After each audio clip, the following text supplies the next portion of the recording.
let's talk about one of my favorite corporations in Terraforming Mars, Pristar. I've been meaning to make this video for over a month. I was going to make it before I went on vacation, but I didn't have time because I had to pack, and then I came back and decided to do an easier one, the cities. And then the past 2 weeks I've been trying to do this, but news have dropped regarding Prelude 2, so I've been working on those first. But I'm gonna do it now.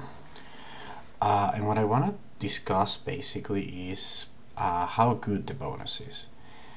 Because the thing is that you can actually terraform with Pristar. So let's first look at the corporation. So Pristar starts with a fairly good amount of cash, 53.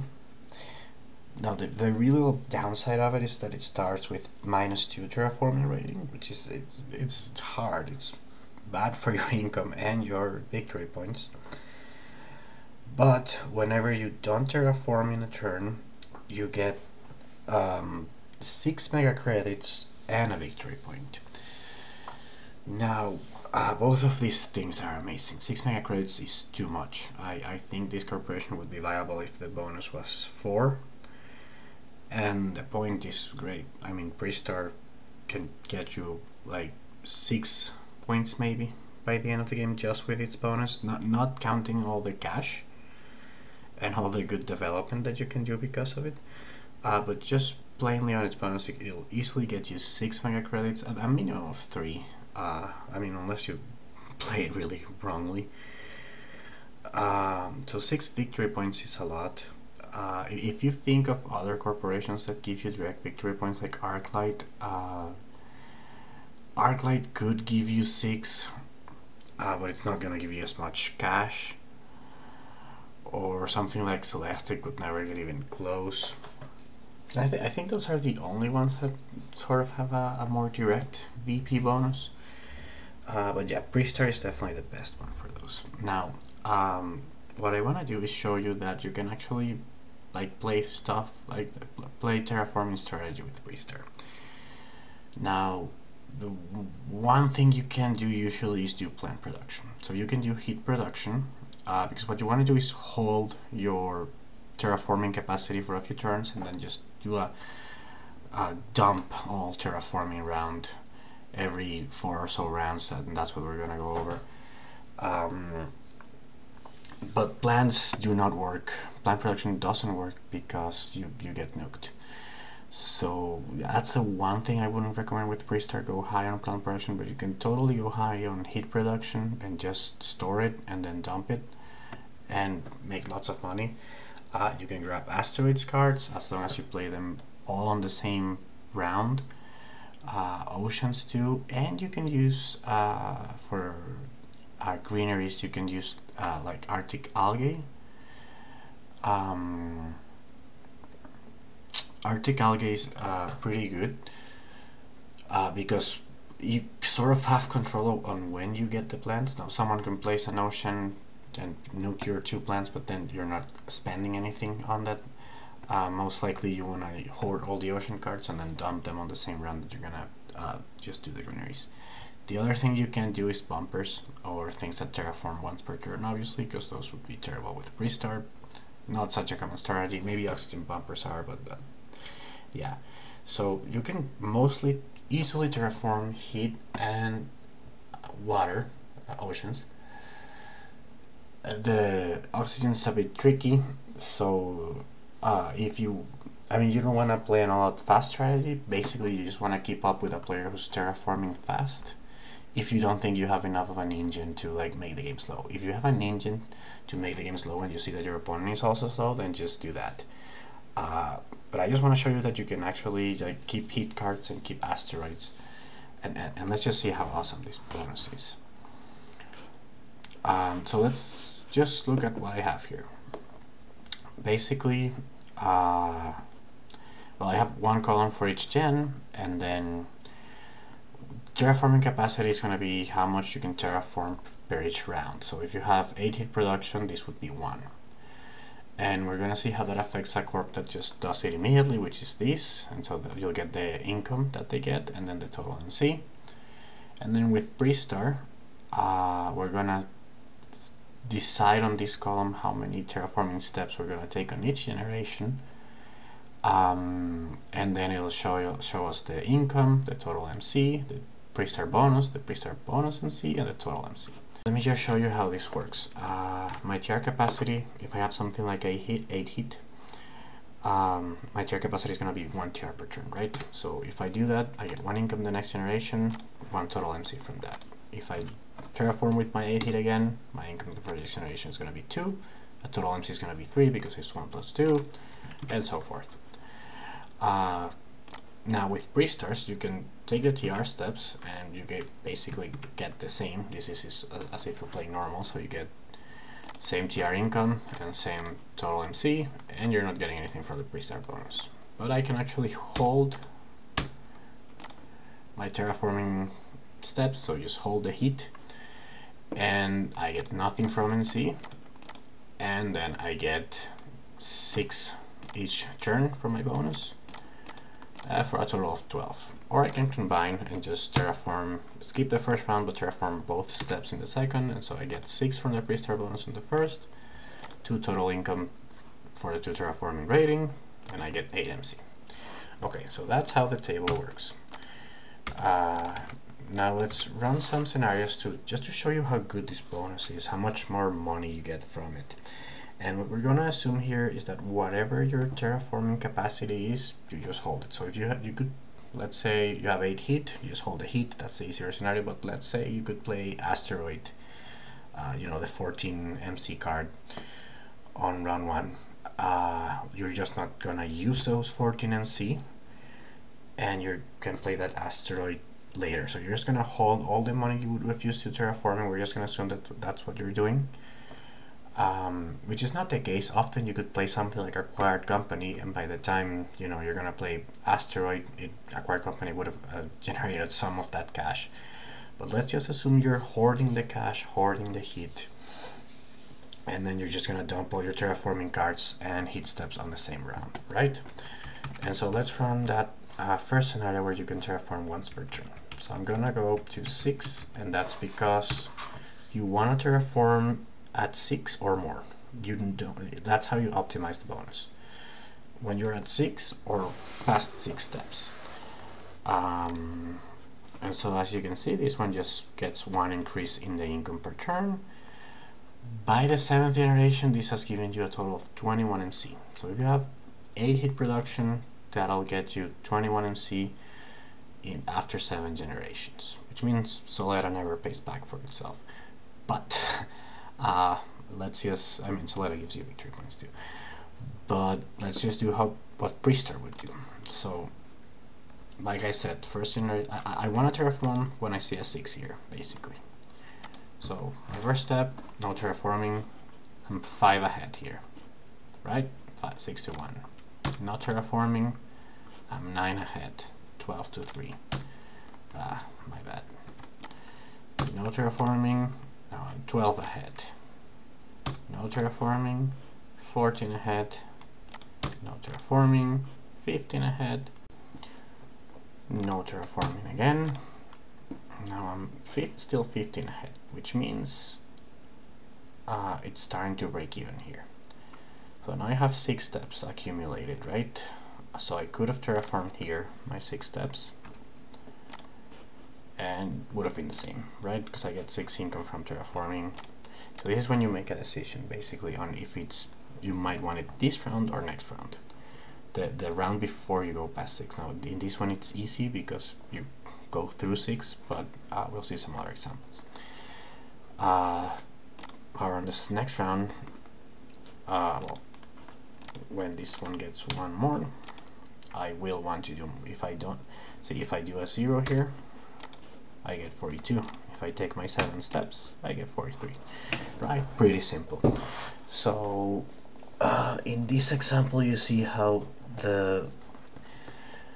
much more cash you get. You get about 15 with 1 terraforming step per turn, which is sort of the best scenario for Pixar. But 16 is like so much money. You have 9 more in the 3rd generation than your opponent for not, and it's for like the ability to play better development cards, because terraforming cards are not generally like asteroids are not good developmental cards. So that's really good. But let's look at some other scenarios now. Let's say my capacity varies. Like I start Gen 1 with 1, and let's just delete all this here. Then 2 with 2, and then I have 1 again, and then I have 3. Alright. So Pristar wouldn't terraform here or here. And as you can see, it's 8 ahead here. Now this is gonna be 4, so no. But I have 7 steps now. I'm holding 7 steps, that's over 6, that means I terraform. If I don't terraform, I go to 24.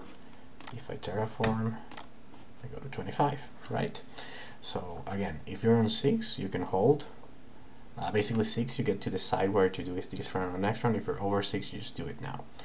If you're under 6, you don't do it. So because I had 7 terraforming steps here, it's 1 plus 2 plus 1 plus 3. I just take them all, and in this scenario where it's a pretty aggressive terraforming strategy, because you have, you know, 7 steps in the first 4 rounds, which is pretty close to like too good. You get 25 more. Now let's do one more realistic. Sorry, you get 10 more. And again, you get the bulk of it early, so you get 8 more by the second round, and then 10 and 10, right? But the earlier you have the extra cash, the better. So you get 5 on the first, 8 on the second. Okay, so in reality, unless you're Ecoline, I don't often see people terraforming a lot on the first round, or if you get some preludes.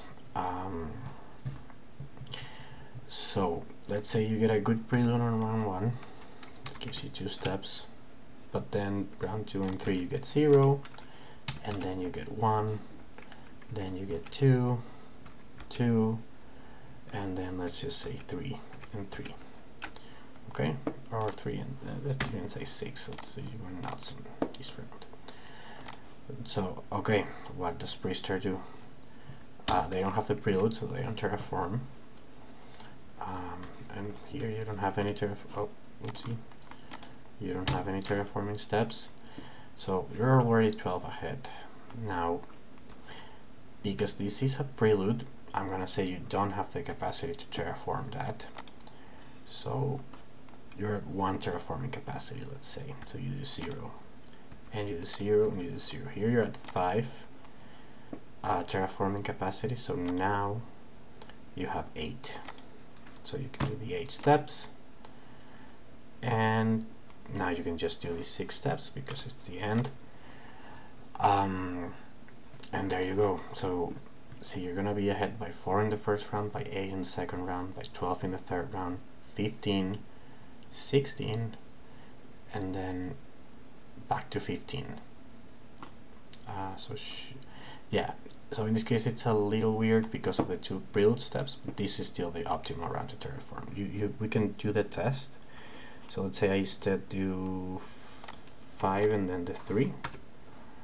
I finish with 57. If I do 0 and then 8, I finish with 58. So this is the optimal way to do it. And remember, the rule of thumb is always when you pass 6. Decision at 6, when you pass 6 you terraform. And so there you go. It's 11 by round 8, so the difference is actually closing down. And it's because this extra 2 income. If I 0 this here, the difference is always getting better. So let's just say you didn't have the prelude and you just accumulated 1, 2, 2, 3. That's 8 steps that Pristar takes here, and then you take 6 in the next round. And so the difference now it's 6, 12, 18, and you did 23 here, which is brutal. 26, 27, 27, 27. Yeah, so at this point it doesn't move because you're terraforming just as they are. So yeah, that goes 27 total MC from not doing the most optimal strat for you. If you think of other corporations like Credit Corp, they wouldn't get this much from their bonus. IC wouldn't get this much from this bonus. Viter could easily get 27 because you might be able to play 9 cards with victory points. But yeah, this bonus is insane. It's 6 is too much, and this is I don't think that this is a crazy, like not being able to terraform in the first 3 rounds is crazy, but you can just make it 1 step here, and that just means I think this is fine, or somewhat realistic. And so we have 1, 1, 1, 2, 2, that's 5, that's 7, so here we take 7 steps, and then here we just take 3, right? And so here you end up with almost 20 more, right? So still it's always a bunch of cash more, between 15 and 30 I find that. If it's a really slow game, you gain 30. If it's a really fast terraforming game, you get around 15. Now I'm gonna run one more scenario, and let's run just someone who has 2 capacity to start. Let's just say this crazy eco line that has a bunch of oceans and Arctic algae. So they can do 2 and then 3 and then 3 and then 3. And then let's just say 4 and 4. Okay, that's maybe too many steps. How would Pristar, and yeah, you finish with 4 and then 7, game over, right? So Pristar would not terraform. Here you're at 5, do not terraform. Now you have 8 steps, terraform. 3 steps, do not terraform. 4 steps, terraform. So you have 7. No terraforming, and then you take 8 steps, terraforming. So you still finish with 10 more. And again, this is just if you were running some crazy hand trying to keep up with an eco-line economy, you still do good with Pristar. Like if your TR capacity is 2, 3, and 4 per round, you still gain from this bonus. So you can totally go for a terraforming strategy with Pristar. You can totally keep asteroids, and the slower the hand the better. But I just see people make the mistake of passing the very good heat cards like Mohole Area. Totally go for Mohole Area in the first round. Accumulating heat does no run for you, and keep all the good asteroids. Big asteroid, giant ice asteroid, and Demos down. Keep all of them. You can totally play them. Just play them all the same round. Anyway, that's it for my Pristar video. I just wanted to show you how awesome this bonus is and how much how to optimize it, which is what I said, and then how much more you get just from using it. Oh, and I should mention, if the reds, which are in the Pristar expansion, so often you do get the turmoil Senate, if the reds are in power, they're even more amazing, because you do get if you see the order of the actions in the rules, you do get the extra terraforming rating after Pristar's ability kicks in, which means if you don't terraform, you actually get 1 extra TR as long as you're the lowest, and it doesn't count. It still gives you your victory points and your bonus. That's the other thing. You got 4 victory points here, right? So yeah, I think this corp is crazy strong. Oh, and the other thing that the reds do is they don't let your opponent do this. Like, this is not possible for them, so you know, because of their policy, it's really expensive to terraform. So whenever the reds are in power, everyone gets a 0 here. It's amazing for Pristar, and it slows the game down tremendously, so it's really good for them.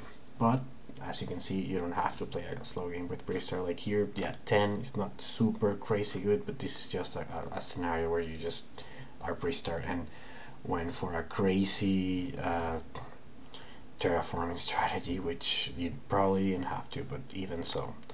Now, a lot of people say that the rule of thumb is go every 4 rounds. I really want to emphasize, no, it's when you get 6 or more terraforming steps. If it's 6, you can wait a round, or during that round is the same thing.